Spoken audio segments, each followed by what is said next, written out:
Hello, dying world, and welcome to day 6 of the Malodorous Theater, the male town and battle of the sexies. Pretty much the top story for today is the rabbit population. Just look at that. Fell to 8,999. Some of you may find that a tragedy, but honestly, I'm kind of glad. They've been threatening to eat us. So, I'm guessing that their population must be reaching that leveling off point, running out of zombies to eat. Probably from all that zombie clearing that we're doing out here. Some of you may consider tamers to be the greatest zombie deterrent, but believe it or not, rabbits' children are actually fantastic at that. We've kept the surrounding areas completely clear of zombies, and then we've got over here that they're slowly munching away at them. We might see the population start to increase again in the coming days now that they've found more fresh or rotting meat, depending on how you find it. In any case, we do have Milamber out here camping that solitary building. So making a push out towards the west. I'm trying to maybe get some scouts organized, some residents that maybe we can, brothers in arms, to scout around down south because we've got to find those remaining buildings. Let's see here. So this Oval Office comparison. Pretty awesome. Big thanks to SenSniper for setting that up. I found that about that a couple days ago. Really excited to see that it's actually having a side-by-side comparison. Something I found out earlier today. The girls had 2 deaths. It was either today or yesterday. I didn't make a day 5 video because I actually had to go into work earlier. But from what I understand, one of them walked themselves to dehydration death and the other drank a poisoned water. I don't know if that's irony or if it's just too many water-related deaths or what. I'm sorry to hear that, girls, but that's pretty great because now we're on almost even footing. As we can see here, our current defenses number at the 318. That's well over the maximum. I have to show you this also, girls. I don't know if you're having a Jarpen table. That's how you say it, Jarpen table deficiency or not, but we certainly have way more than we need. We've got the factory built. We've got the the building registry built. We're hoping for a search tower blueprint. But look at that. We still have 6 left over. But as you'll see down here, not a damn hacksaw. Not a single one. It's like the RNG gods are laughing at us, which they tend to do in these games. So hopefully we'll find a hacksaw soon, but we seem to be doing alright without it. Alright, as we can see here, I talked about it a few days ago. I don't know when it was completed, but we did get the, where is it? Oh, a little further down, I think. Yep. We did get the lighthouse built. So, there's our end game camping. We're set there.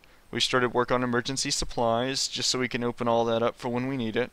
We have the veggie plot, as well as the hen house. So we're pretty much set on food. All the food we're ever going to need. Unfortunately, we had a little bit of an accident, not going to name names, but we did have somebody accidentally build the Great Moat, which consumed a lot of our water and has actually left us, as we see here in my little plug-in, rock bottom on the waterfront. We've got 0 water in the well and only 3 rations in the bank. We're having to vote pump a little earlier than we were expecting because of that. A little unfortunate. Let's see, form stock has been a little odd lately.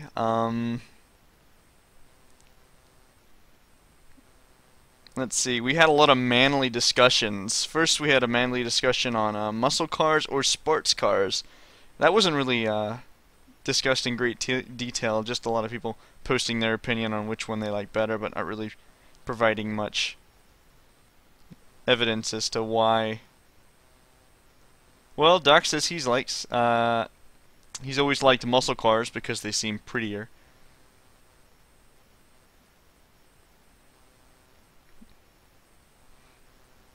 But yeah, it wasn't a huge discussion as opposed to our guns discussion we had earlier. We also had a few other attempts by other people to start up manly conversations. We had a maces versus longsword somewhere around here discussion. We also had Andrew Man started this one. I don't know. He seems convinced that men have it worse being kicked in the nuts as opposed to women. Apparently, we feel more than they do. I'm not sure where he's getting his evidence from, but we had plenty of people stand up for the contrary. I don't know. It was probably a very strange conversation. I didn't pay too much attention to it in the later posts. We've had Andrew Man doing a few things that people disagree with a little bit, so we actually have an entire thread with just Andrew Man as the title. Let's see. I believe that's pretty much it as far as news goes. I'm going to go ahead and finish up the interviews. At least it's finished up. Oh wow! If you'll notice here, we seem to we've had a rabbit population spike. We're back up to 22,287. Must have been all that zombie clearing. In any case, I'm going to move on to the interviews. For our first interview, here we go. Our first interviewee today was Dusk. He says his real name is Osawin. It means hero, warrior, or knight in Thai, depending on who you talk to. He's half Thai and he's proud of it. His age is 23 and his hobbies include gaming, music, playing the piano, and listening to anything that strikes his fancy, and reading. And to answer your question, yes, I am looking forward to Diablo 3. As far as Guild Wars 2, not so much. I wasn't really into Guild Wars 1. It never really struck me as something I'd be interested in playing. I might look at it though. He says his manliest moment is making it through boot camp in his high school's JROTC. That is pretty manly. His future goals, Die Tonight related. He wants to get more experience, have a blast, and hopefully bring his budding meta into the limelight. In real life, he wants to go back to school, find a career he loves. He's leaning towards psychology or computer science, IT, and basically acquire a happy, satisfied life. He wants to travel more, been to Thailand and Hawaii. He wants to visit Europe, New Zealand, and the east coast of US. I don't know why you want to go to the east coast of the US. I lived there most of my life. I don't know. I guess just don't go to Tennessee. It's really lame.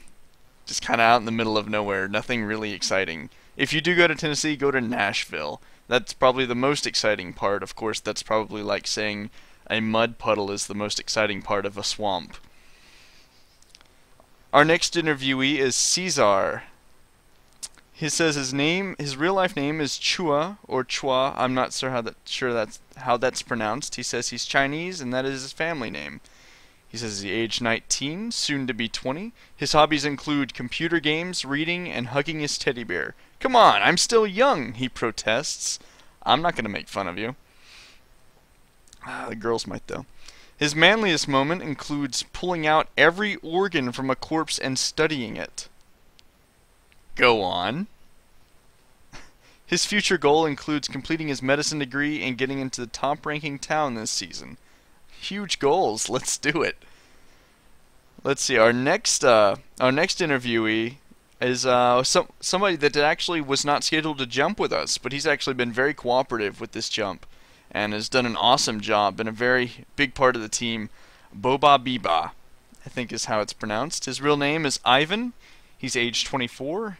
His hobbies include the usual, sex, drugs, and rock and roll. He also fancies classy literature and poetry. I'm sorry, classical literature and poetry.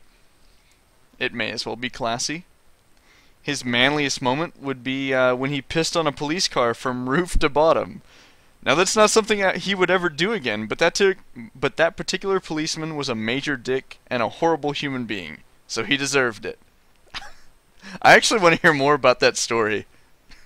His future goal includes traveling the globe, promoting peace, and helping others achieve their goals. A very noble goal. That's awesome. Let's see. Our next interviewee was Walkin' Crow. Unfortunately, his soul page is currently broken due to Clash of the Titans. He says his real life name is Crow is his real life nickname. That's all he provided us. His age, he's older than anyone else that has posted here by decades. So he's like 80 something, probably. I'm just kidding. He has his manliest moment was when he lost a tooth in a bar fight, but he still won the fight. He says he didn't even see that pool cue coming. That's pretty awesome. He says his hobbies include hunting, fishing, and long-distance backpacking. And his future aspirations and goals include Clash of the Titans 2 and Revenge of the Techs. He says hopefully I had enough to talk about so that he didn't have to have his interview used, but I used it anyway, so ha. Our final interviewee today is Lars Rune.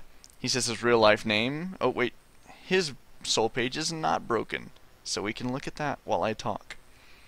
His real life name is Lars Rune. His is actually real name. He says his age is 34. Shit, where did all those years go? His hobbies include filmmaking, adventure travel, boxing training, soccer, American football, good and sometimes healthy eating, and gaming where he can find the time for it, and Zed killing. Sounds like a very healthy and fulfilling life. He says his manliest moment was he climbed 2 mountains in Venezuela a year ago. He suggests that everyone go do it because it's an awesome feeling climbing and standing on top after hours and days of hard work in the elements. It actually sounds like really exciting work. His future goals include, Die Tonight wise, doing a perfect and organized fun town. I believe that's all it for this vidcast. Rather short considering it's supposed to span the events of 2 days, but nothing really happened day 5 that I noticed. Yeah, that's pretty much it. I guess I'll have day 7 up tomorrow, usual time. I'm not going in earlier than usual. I'm actually off work tomorrow, so I get to do whatever I want. I will see you all then, ladies and gentlemen. Good night.